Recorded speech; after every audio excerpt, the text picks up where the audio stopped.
الحمد لله رب العالمين الرحمن الرحيم مالك يوم الدين وأشهد أن لا إله إلا الله وحده لا شريك له وأشهد أن محمدا عبده ورسوله أما بعد فإن خير الحديث كتاب الله وخير الهدي هدي محمد صلى الله عليه وسلم وشر الأمور محدثاتها وكل محدثة بدعة وكل بدعة ضلالة وكل ضلالة في النار.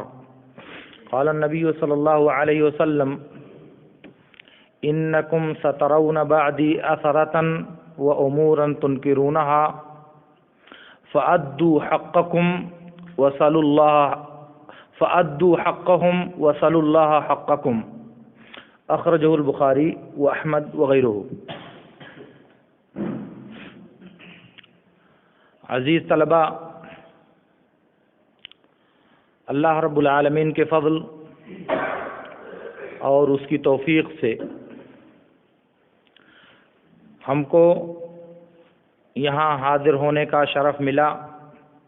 اللہ رب العالمین سے دعا ہے کہ اللہ رب العالمین ہماری اس حاضری کو باعث رحمت اور باعث برکت بنائے اور اسے ہماری دنیاوی اور اخروی زندگی کو سنوارنے کا ایک ذریعہ بنائے. اسلام نے مسلم امت کو جو تعلیمات دی ہیں، ان تعلیمات میں ایک بنیادی نقطہ توسط، اعتدال اور میانہ روی کا ہے.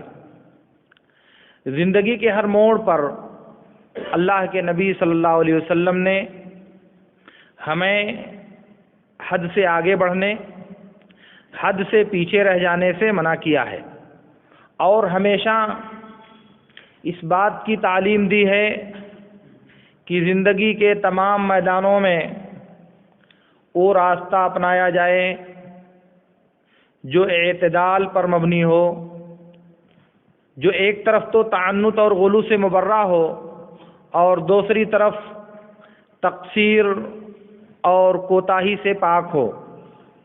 اس کے لیے اگر آپ نصوص شریعت کا استقصاء کریں تو آپ کسی بھی حدیث کی ایک کتاب کو اٹھا کر دیکھیں گے تو یہ بات بہت واضح طور سے آپ کو نظر آئے گی. نبی صلی اللہ علیہ وسلم نے کہا علیکم ہدیا قاصدا. دوسری جگہ کہا ہلک المتنطعون. تیسری جگہ کہا ایاکم الغلو فانما اہلک من کان قبلکم الغلو فی الدین. اسی طرح سے ایک دوسری روایت میں اللہ کے نبی صلی اللہ علیہ وسلم نے فرمایا القصد القصد تبلغوا. اور اس طرح کے بہت سے نصوص ہیں جو اللہ کے نبی صلی اللہ علیہ وسلم نے اس بات کی وضاحت کے لیے بیان فرمائے ہیں کہ چاہے وہ معاملہ دنیا کا ہو اور چاہے وہ معاملہ دین کا ہو، اس میں میانہ روی اور اعتدال سے ہمارے قدم ہٹنے نہ پائیں. یہ بات جو نبی صلی اللہ علیہ وسلم نے بیان فرمائی تھی، اس کو اگر آپ منہج صحابہ یا اس سے عام لفظوں میں منہج سلف میں تلاش کرنے کی کوشش کریں تو منہج سلف کے جو نمایاں اور جو امتیازی اوصاف آپ کے سامنے نظر آئیں گے، ان میں سے ایک وصف اعتدال اور میانہ روی کا آپ کے سامنے بہت واضح طور سے نظر آئے گا. مسند احمد کی ایک روایت میں ہے عبداللہ بن مسعود رضی اللہ تعالی عنہ عثمان بن عفان رضی اللہ تعالی عنہ کے عمل پر نکیر کرتے تھے. اصل میں معاملہ یہ ہے کہ عثمان بن عفان رضی اللہ تعالی عنہ سے پہلے اللہ کے نبی صلی اللہ علیہ وسلم، پھر ابو بکر و عمر رضی اللہ تعالی عنہما جب تک مینا میں رہتے تھے ایام حج میں تو قصر کر کے 2 رکعت نماز پڑھتے تھے، مگر عثمان بن عفان رضی اللہ تعالی عنہ نے تعویل کر کے پوری نماز پڑھانے کا اہتمام کیا.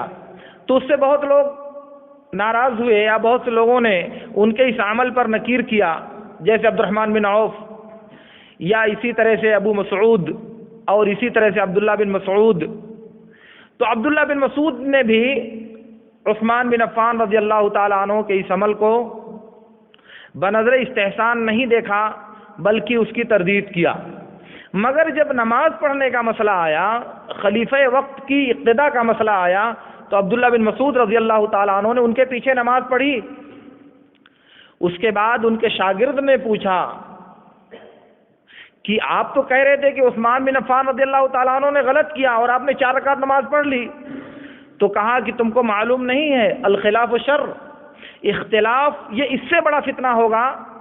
اگر میں اختلاف کرتا اور ان کی اقتداء کرنے سے انکار کرتا تو جو خیر میں حاصل کرنا چاہتا ہوں اس سے کہیں زیادہ برائی پیدا ہو جاتی، تو ایک بھلائی کو حاصل کرنے کے لیے اسی جیسی یا اس سے بڑی دوسری برائی یا دوسرا شر برپا ہو جاتا، اس لیے کہا کہ الخلاف شر، اس شر سے بچنے کے لیے میں نے ایک چھوٹی بات اور ایک اس سے کمتر بات کو گوارا کر لیا ہے۔ اسی طرح سے علی بن ابی طالب رضی اللہ تعالی عنہ کا جب خوارج سے مقابلہ ہوا اور خوارج نے بغاوت کیا علی بن ابی طالب رضی اللہ تعالی عنہ سے، تو ان کی تفہیم کے لیے، ان کو سمجھانے کے لیے علی بن ابی طالب رضی اللہ تعالی عنہ نے عبداللہ بن عباس رضی اللہ تعالی عنہما کو بھیجا۔ عبداللہ بن عباس کا یہ حکیمانہ مناظرہ جس درمیانہ روی اور جس منہج اعتدال کی ترجمانی کرتا ہے، وہ اس کے جو سوالات اور جوابات ہیں، جو اعتراضات اور ان کے جو جوابات ہیں، اگر آپ اس کو دیکھیں گے تو یہ بات بہت اچھی طرح آپ کو سمجھ میں آئے گی۔ ایک دوسری بات یا ایک دوسری روایت ہے صحیح بخاری کی، عبید اللہ بن عدی بن خیار رحمۃ اللہ علیہ عثمان بن عفان رضی اللہ تعالیٰ عنہ کے پاس آئے اور کہا کہ جیسا کہ آپ دیکھ رہے ہیں کہ مدینے میں بلوائیوں کا غلبہ ہے اور یہی لوگ مسجد میں نماز پڑھاتے ہیں، ہم ان کے پیچھے نماز پڑھنے میں حرج محسوس کرتے ہیں، ہم کو گناہ کا خدشہ لاحق ہوتا ہے، نفس میں انقباض پیدا ہوتا ہے ان کے پیچھے نماز پڑھنے سے۔ ظاہر ہے کہ یہ بلوائی وہی لوگ ہیں جنہوں نے عثمان بن عفان رضی اللہ تعالیٰ عنہ کو ان کے گھر میں محصور کر دیا تھا، ان کا محاصرہ کر لیا تھا، گھر سے نکلنے نہیں دے رہے تھے، اور ان کی کوشش تھی کہ الیاذ باللہ ان کی جان لے لی جائے۔ ظاہر ہے کہ وہ لوگ جان لینے کے در پہ ہیں، اور انہی لوگوں کے بارے میں تابعی عبید اللہ بن عدی بن خیار رحمۃ اللہ علیہ عثمان بن عفان رضی اللہ تعالیٰ عنہ سے پوچھتے ہیں، تو انہوں نے کہا کہ تم ان کے پیچھے نماز پڑھو، کیونکہ نماز وہ ایسی چیز ہے جو سب سے بہتر عمل ہے، اگر وہ اچھا کرتے ہیں تو تم ان کی اچھائی میں شریک ہو جاؤ، اور اگر وہ برا کرتے ہیں فاجتنب ساءتہم، ان کی برائی سے تم اپنے آپ کو دور رکھو۔ اس طرح کی نظیریں منہج سلف میں بے شمار موجود ہیں جو اس بات کی رہنمائی دیتی ہیں کہ زندگی کے تمام میادین اور زندگی کے تمام مجالات میں ہمیں درمیانہ روی، اقتصاد اور اعتدال کا راستہ اپنانا چاہیے۔ اقتصاد عربی کا لفظ، اردو والا نہیں، میانہ روی اپنانا چاہیے۔ اس لیے اس منہج کی روشنی میں جب آپ آئیں گے اور اس کو برتنے کی کوشش کریں گے تو میں اپنے واقع اور اپنے معاشرے سے 2-3 مثالیں آپ سے ذکر کرنا چاہ رہا ہوں۔ ایک بات تو یہ ہے، بروقت یہ جو ایجیٹیشن، مظاہرات اور احتجاجات کا جو زمانہ چل رہا ہے، اس میں ایک سوال عام طور سے بہت سے لوگ پوچھتے ہوئے نظر آتے ہیں۔ یہ سوالات کرنے والے لوگ عام طور سے مغفل قسم کے ہوتے ہیں، جو وقت کے ایک رخ کو تو دیکھتے ہیں مگر اسی مسئلے کے اس سے زیادہ واضح رخ کو نظر انداز کر دیتے ہیں۔ کئی لوگوں نے مجھے لکھ کر بھیجا کرناٹک سے اور بعض دوسری جگہوں سے کہ عورتوں کا مظاہرات میں حصہ لینے کا کیا حکم ہے، یہ جو حکومت کے خلاف عورتیں مظاہرات اور احتجاجات کر رہی ہیں، شریعت میں ان کا کیا حکم ہے۔ یہ سوال دماغ میں پیدا ہونا اور یہ سوالات اہل علم کے سامنے پیش کیا جانا اور پھر اس سوال کا جواب تلاش کرنے کی کوشش کرنا یا تو ذہنی دیوالیہ پن کی دلیل ہے یا پھر انتہائی درجہ کی ابلہیت یا احمقانہ سوچ کی غماز ہے. ورنہ ایک جمہوری ملک میں جس میں جمہوریت کے طرز پہ رہنے کا آپ نے عزم کر رکھا ہے یا جس کو آپ نے گوارا کر رکھا ہے کہ جمہوری طرز پر جمہوری انداز میں جمہوری نظام کے مطابق اور جمہوری قوانین کے مطابق ہم زندگی گزاریں گے، تو جمہوریت کو جب آپ نے گوارا کیا ہے اپنی آئیڈیالوجی اور اپنی زندگی گزارنے کے طریقے کے اعتبار سے، اور جمہوریت کا یہ بنیادی حق ہے، جمہوریت کا یہ بنیادی درجہ ہے، کسی بات ناپسندیدہ بات کو رد کرنے کے لیے یا کسی پسندیدہ بات کا مطالبہ کرنے کے لیے، یہ بات آپ کو پہلے یہ اٹھانا چاہیے کہ جمہوریت کے نظام کو گوارا کرنا، جمہوری نظام کا اسلام میں کیا حکم ہے. تو یہ بات تو سمجھ میں آتی ہے کہ جمہوریت کے بارے میں اسلام کا حکم معلوم کرنے کی کوشش کی جائے، جمہوریت کے تعلق سے اسلام سے رہنمائی لینے کی کوشش کی جائے، یہ بات تو معقول سمجھ میں آتی ہے. مگر جمہوریت کو جب ہم نے بصدق دل گوارا کر لیا، بہزار خواہی نخواہی ہر صورت میں ہم اس پر راضی ہو گئے، تو پھر اس کے ایک جز کے بارے میں گفتگو کرنا معقول لگتا ہے آپ کو؟ کیونکہ یہ اس کا ایک بنیادی جز ہے. تو کل کو گوارا کر لیا جائے اور اس کے ایک جز کے بارے میں تنقید، اس کے ایک جز کے بارے میں تفتیش کی جائے، مجھے لگتا ہے کہ یہ بات مناسب نہیں ہے. اسی کے ساتھ ایک بات اور سمجھنا چاہیے، آج عورتوں کا مظاہرات کے لیے نکلنا یہ غیر شرعی عمل ہے، ظاہر ہے کہ آپ کو یہ بات معلوم ہے.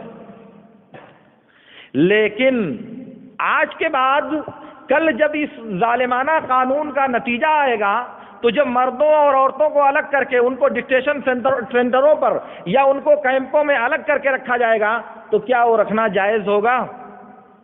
اس کے جو مفاسد، اس کے جو اضرار اور اس کے جو انتہائی خطرناک نتائج مرتب ہوں گے، کیا وہ قابل گوارا ہوں گے؟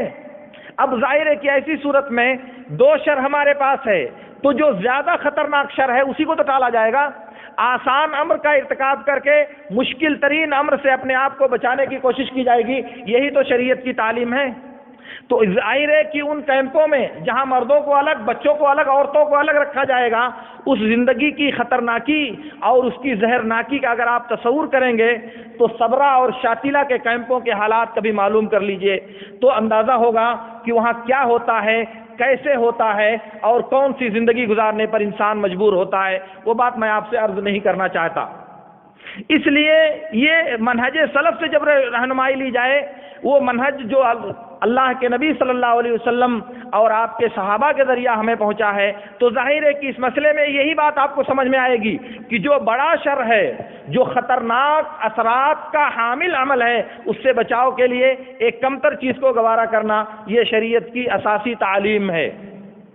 دوسری بات، عام طور سے ہمارے یہاں بچوں سے، اولاد سے یہ بات سننے میں آتی ہے کہ ہمارے والدین اچھے نہیں ہیں. بھائی کیا ہوا؟ ارے وہ فلاں بیٹے کو بہت زیادہ مانتے ہیں، اپنی جائیداد کا بہت سا حصہ اس کو دے دیا، مجھ کو کچھ نہیں دیا، میرے ساتھ انہوں نے زیادتی کیا، میرے حق کو ہڑپ کر لیا، اس لیے میرے والدین لائق اطاعت نہیں ہیں، ان کی کوئی بات ماننے کے لائق نہیں ہے. کیوں؟ اس لیے کہ انہوں نے میرے ساتھ بہت ظلم کیا ہے، میرے حقوق پر ڈاکہ ڈال دیا، میرے جو ممتلکات اور میری ملکیت کی جو چیزیں تھیں ان سب کو انہوں نے ہڑپ کر لیا، مجھے دیا ہی نہیں. میرے بعد اپنی بیٹیوں کو دے دیا، اپنے بڑا بیٹے کو دے دیا، مجھے نہیں دیا. تو کیا ہوا بھائی؟ اس لیے میرے باپ نہیں رہ گئے. ان کی اطاعت کرنا، ان کی فرما برداری کرنا میرے اوپر فرض نہیں رہ گیا. کیوں نہیں رہ گیا؟ اس لیے کہ انہوں نے ظلم کیا میرے اوپر، انہوں نے میرا مال ہڑپ کیا ہے، انہوں نے میرے حق پر ڈاکہ ڈالا ہے، انہوں نے میرے ساتھ زیادتی کیا ہے. یہ سوچ کی وہ کجی ہے جو انسان کو ایک دوسرے غلط راستے پر ڈالتی ہے. کیوں؟ اس لیے آپ نوٹ کر لیں اس بات کو، اللہ رب العالمین نے انسانی سماج کو باہمی انسانوں کے تعلق سے جو حقوق اور فرائض ادا کیے ہیں وہ دو طرح کے ہیں. ایک حقوق تو وہ ہیں جو پیدائش کے ذریعہ اللہ رب العالمین نے انسانوں پر فرض کر دیے ہیں.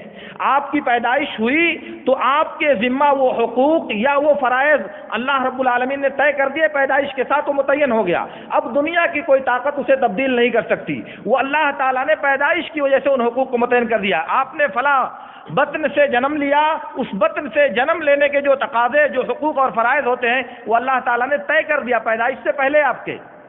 اور دوسرے طرح کے جو حقوق اللہ رب العالمین نے آپ کو دیے ہیں وہ پیدا ہونے کے بعد، سماج میں آنے کے بعد، سماج کے تعلق سے زندگی گزارنے میں، جو سماج میں آپ ایک دوسرے کے ساتھ احتکاک، ایک دوسرے کے ساتھ گھل مل کر جو زندگی گزارتے ہیں، اس کے نتیجے میں بھی اللہ رب العالمین نے بعض حقوق کو متعین کیا ہے. اور وہ بھی جب وہ سبب پایا گیا، وہ حق واجب ہوا آپ کے ذمہ، وہ سبب پایا گیا تو آپ کا جو فریضہ ہے وہ فریضہ آپ پر لاگو ہوا. چاہے اس کے بعد کوئی بھی تبدیلی اس میں آئے، چاہے اس کے بعد کتنا بھی تغیر اس میں پیدا ہو، مگر اللہ رب العالمین نے جو سبب متعین کیا تھا وہ سبب پایا گیا تو پھر ہمیں اسے کینسل کرنے کا، ہمیں اسے منسوخ کرنے کا، حالات کے اعتبار سے ہمیں اس میں تبدیلی کرنے کا اللہ رب العالمین نے کوئی حق نہیں دیا ہے. پیدائش کے بعد اللہ رب العالمین نے ہمیں والدین کے ساتھ حسن سلوک کرنے کا حکم دیا ہے. ان کی اطاعت اور فرما برداری کا حکم دے کر ان کی نافرمانی کرنے سے ہم کو منع کیا ہے. اب اس میں نہ اللہ نے نہ نبی نے کہیں یہ شرط نہیں رکھی ہے کہ اگر والدین انتہائی زیادہ متقی، انتہائی زیادہ پرہیزگار، انتہائی زیادہ عابد و زاہد ہوں تو ان کی اطاعت کی جائے گی، اور اگر بالاتفاق وہ آپ کی اپنی چاہت کے مطابق تدین کے اس فارم پر یا اس فریم پر پورے نہیں اترتے جو آپ نے اپنے دماغ میں طے کر رکھا ہے، تو اب آپ کے والدین آپ کے حسن سلوک کے مستحق نہیں رہ گئے. ایسا کوئی اشارہ، ایسی کوئی رہنمائی اللہ اور اس کے رسول کے کلام میں نہیں ملتی. اس کا مطلب یہ ہوا والدین اپنی اطاعت کے مستحق ہیں اس ناطے کہ وہ والدین ہیں، اس ناطے نہیں کہ وہ اللہ ترس ہیں، اس ناطے نہیں کہ وہ انتہائی متقی اور پرہیزگار ہیں. وہ اس لیے اس حق کے مستحق ہیں کہ وہ آپ کے والدین ہیں، انہوں نے آپ کو جنم دیا ہے، آپ کی تربیت میں انہوں نے کمی کی تو ان سے سوال کون کرے گا؟ رب العالمین کرے گا. آپ کے حقوق میں کمی انہوں نے کی، ان سے سوال کون کرے گا؟ اللہ رب العالمین کرے گا. آپ کے ساتھ انہوں نے ظلم کیا، اس ظلم کا بدلہ انہیں کون دے گا؟ اللہ رب العالمین دے گا. ایک اولاد کی حیثیت سے اللہ رب العالمین نے آپ کو یہ فیصلہ کرنے کا حق نہیں دیا ہے. ایک اولاد کے ناطے اللہ رب العالمین نے اس حق میں تبدیلی کرنے کا اختیار آپ کو نہیں دیا. اس کے الٹا بھی ہوتا ہے. الٹا یہ ہوتا ہے کہ میرا فلاں لڑکا اپنی بیوی اور بچوں کو زیادہ مانتا ہے، ہماری خدمت نہیں کرتا، ہماری خبر گیری نہیں کرتا، اپنی کمائی اور اپنی آمدنی کو ہمارے حوالے نہیں کرتا، اس لیے آج کے بعد یہ بیٹا ہمارا وارث نہیں ہوگا، ہماری وراثت میں یہ بیٹا حصہ نہیں پائے گا. اس لیے اس کو اپنی وراثت سے اور اس کا جو مستحق ہے پیدائش کے ذریعہ اس حق سے اس کو محروم کرنے کی کوشش کی جاتی ہے والدین کی طرف سے. کیوں کی جاتی ہے؟ اس لیے کہ بیٹا فرما بردار نہیں ہے، بیٹا خدمت گزار نہیں ہے، بیٹا یہ نہیں ہے، بیٹا یہ نہیں ہے، بیٹا یہ نہیں ہے. یہ غلط تصور کی بات ہے. میں نے کہا کہ بیٹا آپ کی وراثت کا مستحق اس وجہ سے ہوا ہے کہ اس نے آپ کے پیٹ سے جنم لیا ہے، اور اس کے بعد وہ کیسا ہوگا کیسا نہیں ہوگا اس حق سے اس کا کوئی تعلق نہیں ہے. وراثت کا جو نظام رب العالمین نے طے کیا ہے اس وراثت کے نظام میں نیکی اور بدی، اچھائی اور برائی کی کوئی تفریق اللہ نے نہیں کیا ہے. اگر وہ اطاعت کرے گا آپ کی تو اللہ تعالیٰ نے اس سے جنت کا جو وعدہ کیا ہے وہ پورا ہوگا. اجر و ثواب کی جو بشارت اس کے لیے رب العالمین نے دی ہے وہ اس کا حقدار ہوگا. اگر ایسا نہیں کرے گا تو اس کا مواخذہ کون کرے گا؟ اس کا مواخذہ رب العالمین کرے گا. اس کی گرفت کون کرے گا؟ اللہ رب العالمین کرے گا.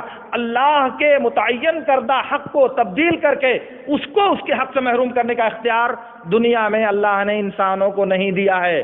کیونکہ اس حق کے ملنے کا مطلب یہ ہے کہ ہر انسان کا اپنا پیمانہ، ہر انسان کا اپنا ترازو، اور ہر انسان کو چیزوں کو ناپنے کا اپنا ایک مخصوص نقطۂ نظر ہوا کرتا ہے. اس اعتبار سے ہر آدمی کی سوچ، ہر آدمی کی فکر اور ہر آدمی کے سوچنے کا انداز الگ الگ ہوتا ہے. پھر کسی ایک نتیجے پر متفق ہو پانا انسانوں کے لیے ممکن نہیں ہوگا۔ تو میں عرض کر رہا تھا کہ یہ پیدائش کے حقوق ہیں جو اللہ رب العالمین نے دیے ہیں، اس لیے ان حقوق میں میانہ روی کا تقاضا یہ ہے کہ جیسے اللہ رب العالمین نے فرض کیا ہے اس کو ویسے ہی ادا کرنے کی کوشش کی جائے۔ ہمارے حق میں کوتاہی ہوتی ہے، ہمیں نہیں دیا جاتا ہے، تو ہمیں اپنی ذمہ داری ادا کرنے کا مکلف بنایا گیا ہے، اور ان سے اپنی ذمہ داری ادا کرنے کا مکلف بنایا گیا ہے ان کو۔ وہ نہیں ادا کرتے، ان سے اللہ تعالیٰ سوال کرے گا، ہم ادا نہیں کرتے، ہم سے اللہ تعالیٰ سوال کرے گا۔ دنیا میں انسانوں کو بدلہ دینے کا تصور، دنیا میں انسانوں کو سزا دینے کا تصور، دنیا میں انسانوں کو اپنی طرف سے اپنے احتساب کے ذریعہ پابند بنانے کی کوشش ایک غیر شرعی کوشش ہے۔ میرے کہنے کا مطلب یہ ہے کہ انسانوں کے اپنے اعمال اور تصرفات پر آپ اپنے عمل اور تصرف کے ذریعے اگر سزا دینا چاہتے ہیں تو پھر اگر آپ نے دیا تو اللہ رب العالمین کیا کرے گا؟ اللہ رب العالمین کا نظام مکافات، بدلے کا جو قانون رب العالمین نے طے کیا ہے، اس کو کب موقع ملے گا عمل کرنے کا؟ ہم نے خود اللہ کے حق میں دخل دینے کی کوشش کیا۔ بہرحال یہ بات اگر آپ پکڑ رہے ہیں تو چلیے تھوڑا سا اور آگے آئیے۔ ایک طالب علم کو اللہ رب العالمین نے یہ موقع دیا ہے کہ وہ علم حاصل کرے۔ علم حاصل کرے گا، ظاہر ہے کہ کچھ لوگوں کے پاس بیٹھ کر کے علم حاصل کرے گا۔ دنیا میں انبیاء کے علاوہ کسی مخلوق کو اللہ رب العالمین نے یہ قوت نہیں دیا ہے کہ وہ خود علم حاصل کر سکے۔ جو بھی دنیا میں علم حاصل کرتا ہے وہ کسی دوسرے کے واسطے اور کسی دوسرے کے ذریعے سے۔ انما العلم بالتعلم، اس کا مطلب یہی ہوتا ہے۔ تو دنیا میں انسان جو بھی علم حاصل کرتا ہے وہ کسی کے واسطے سے علم حاصل کرتا ہے، کسی کے ذریعے سے علم حاصل کرتا ہے۔ اس لیے جس سے وہ علم حاصل کرتا ہے، جس سے وہ سیکھتا ہے، جس کے سامنے وہ زانوئے تلمس طے کر کے بیٹھتا ہے، اس کے کچھ حقوق اس کے ذمہ ہوتے ہیں، اور جو بیٹھتا ہے اس کے کچھ حقوق اس کے ذمہ ہوتے ہیں۔ گویا کہ ذمہ داریوں اور حقوق کی بات اللہ رب العالمین نے برابر برابر رکھی ہے۔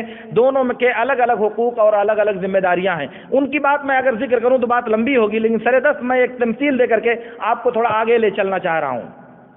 اب ایسی صورت میں مولوی صاحب، استاد محترم صاحب، آپ کے ترازو کے اعتبار سے بہت بیکار ثابت ہو گئے۔ وہ بہت بیکار ثابت ہو گئے۔ انہوں نے آپ کو ایک کام بتایا وہ خود نہیں کرتے، آپ کو کہا ہے کہ کرو لیکن وہ خود انجام نہیں دیتے۔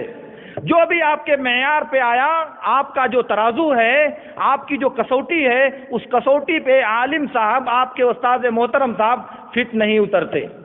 اس لیے اب عالم صاحب کا جو وقار ہے، ان کا جو احترام ہے اور ان کا جو مقام و مرتبہ ہے اسے ختم کر دینا چاہیے، کیونکہ یہ تو عالم صاحب بہت دیندار نہیں ہے، عالم صاحب یہ نہیں ہے، عالم صاحب وہ نہیں ہے، مولوی صاحب یہ نہیں کرتے وہ نہیں کرتے، اس لیے ان کا حق ثابت ہو جائے گا۔ یہ تصور اسی غلط تصور کی پیداوار ہے۔ کیوں؟ اس لیے کہ اللہ رب العالمین نے استاذ کو جو حق دیا ہے وہ استاذ ہونے کے ناطے، عالم ہونے کے ناطے وہ حق دیا ہے، کیونکہ آپ نے ان سے علم سیکھا ہے، اس لیے وہ حق آپ کے اوپر فرض ہے۔ اب وہ صحیح عالم ہے یا غلط عالم ہے، اچھا ہے یا برا ہے، نیک ہے یا بد ہے، اس کا حساب کون لے گا؟ اس سے رب العالمین اوپر بیٹھا ہوا ہے اس کا محاسبہ کرنے کے لیے۔ وہ رب العالمین جس کی نظر مراقبہ سے کائنات کا کوئی ذرہ کبھی پوشیدہ نہیں رہتا، اس لیے اللہ کا وہ نظام وہاں کام آئے گا۔ آپ اگر اس میں دخل دینے کی کوشش کرتے ہیں تو اس کا ایک مطلب تو یہ ہوا کہ آپ اللہ کے نظام مکافات میں دخل اندازی کی بیضا جرات کر رہے ہیں، اور دوسری بات یہ ہے کہ آپ کے ذمہ اللہ رب العالمین نے جو ذمہ داری لگائی تھی آپ اس کی ادائیگی میں اپنے آپ کو فیل ثابت کر رہے ہیں۔ اور پھر اسی کے ساتھ یہ یاد رہنا چاہیے کہ اللہ کے رسول صلی اللہ علیہ وسلم نے جو باتیں بیان فرمائی وہ بہت سی باتیں ہیں، ان میں سے ایک بات یہ بھی ہے، لیس منا من لم یعرف لعالمنا حقہ، لیس منا من لم یعرف لعالمنا حقہ۔ یہ عالم بہت دیندار ہو، بہت پہنچا ہوا ہو، بہت بزرگ ہو، بہت بڑا علامہ ہو، بہت بڑا فہامہ ہو، بہت بڑا محدث ہو، ایسی کوئی شرط ہے اللہ کے رسول کے کلام میں؟ وہ ایک عالم ہونے کے ناطے پوری امت کے احترام کا مستحق ہے، ایک عالم ہونے کے ناطے پوری امت کی توقیر کا حقدار ہے وہ۔ البتہ اس کا عمل بیکار ہے، وہ عمل کے اعتبار سے کسوٹی پر پورا نہیں اترتا تو اس کے مواخذے کا ایک نظام ہے رب العالمین کی طرف سے. اللہ رب العالمین کی طرف سے مکافات عمل کا ایک قانون اس دنیا میں جاری اور ساری ہے. وہ اس پر عمل پیرا ہو کر کے اس کو اس کے کیفر کردار تک ضرور پہنچائے گا. لیکن ضروری نہیں کہ ہم اس میں داخل ہوں، ضروری نہیں کہ ہم اس میں دخل دے کر کے اس کو تبدیل کرنے کی کوشش کریں. ظاہر ہے کہ یہ بات معقول نہیں ہوگی. یہی بات اس کے الٹا بھی ہے. ایک شاگرد ایک استاد کے سامنے جو زانوئے طلب مستح کرتا ہے، اس استاد اور شاگردی کی نسبت سے جو حقوق بنتے ہیں اس میں طالب علم کے بھی کچھ حقوق ہیں ایک استاد پر، جن کا لحاظ کرنا، جن کو برتنا اللہ رب العالمین نے ہم پر فرض قرار دیا ہے. اور اسی طرف اشارہ ہے لیس منا من لم یرحم صغیرنا ولم یوقر کبیرنا. تو دونوں طرف سے معاملہ آتا ہے. اس لیے جو شفقت، جو ہمدردی اللہ رب العالمین نے اپنے کلام کے ذریعہ، محمد الرسول اللہ صلی اللہ علیہ وسلم نے اپنی سیرت کے ذریعہ، اور پھر اصحاب نبی نے اپنے شاگردوں کے ساتھ معاملہ کر کے ہمارے سامنے پیش کیا ہے، وہ ہماری رہنمائی کے لیے مجھے لگتا ہے کہ بہت کافی ہے، بہت کافی ہے. ورنہ عبداللہ بن زبیر اور ام المومنین عائشہ رضی اللہ تعالی عنہا کے درمیان ناراضگی اور گفت و شنید کی جو کیفیت ہے، اور پھر ان کے درمیان مصالحت کی اسود بن یزید نخعی کی طرف سے جو کوشش ہے، وہ آپ سب کی نظر میں رہنی چاہیے، وہ سب آپ کی نظر میں رہنی چاہیے. اور پھر ابو موسیٰ اشعری اور عبداللہ بن مسعود رضی اللہ تعالیٰ عنہ کا جو عمل ہے، وہاں کوفہ کے عبادت گزاروں کے ساتھ ان کا جو تعامل ہے اسے بھی پیش نظر رکھنا چاہیے. اس طرح کی اور بھی بہت سی باتیں میں عرض کر سکتا ہوں، لیکن سر دست میں جو بات آپ کو بتانا چاہتا ہوں کہ ان تمام باتوں کے لیے جو اصول اللہ اور اس کے رسول صلی اللہ علیہ وسلم نے ہم کو دیا ہے، اسی کا ایک جز میں نے ابھی آپ کے سامنے پڑھا تھا. نبی صلی اللہ علیہ وسلم نے کہا، بخاری اور احمد کی روایت میں ہے، عبداللہ بن مسعود رضی اللہ تعالیٰ عنہ کہتے ہیں کہ میرے بعد تمہارے اوپر ایسے امراء مسلط ہوں گے جو ایک چیز کو دوسرے پر، ایک کے حق کو دوسرے پر، اور تمہارے حقوق پر دوسروں کو ترجیح دیں گے. اور ایسی باتیں تم دیکھو گے جو تم سمجھو گے کہ یہ غلط ہے، منکر غلط چیز ہے، تم واضح طور پر دیکھو گے، لیکن ایسی صورت میں ان کا جو حق ہے تم ادا کرو گے. ان کے جو حقوق تمہارے اوپر واجب ہوتے ہیں تم حتی الامکان ان کو ادا کرو گے. اور تمہارے جو حقوق کی ادائیگی میں کوتاہی ہو رہی ہے تم اللہ سے ان کا سوال کرو گے. اپنے حقوق کو تم اللہ سے مانگو گے اور ان کے حقوق تم ادا کرو گے. ظلم ہے، زیادتی ہے، حقوق کو غصب کیا جا رہا ہے، لیکن نبی صلی اللہ علیہ وسلم نے کہا کہ حق تلفی ہو رہی ہے تو رب العالمین سے مانگو، مگر حق کی ادائیگی میں کوتاہی نہیں کرو. یہ ہے اعتدال کا وہ جوہر جو اللہ کے نبی صلی اللہ علیہ وسلم نے ہم کو سکھایا ہے.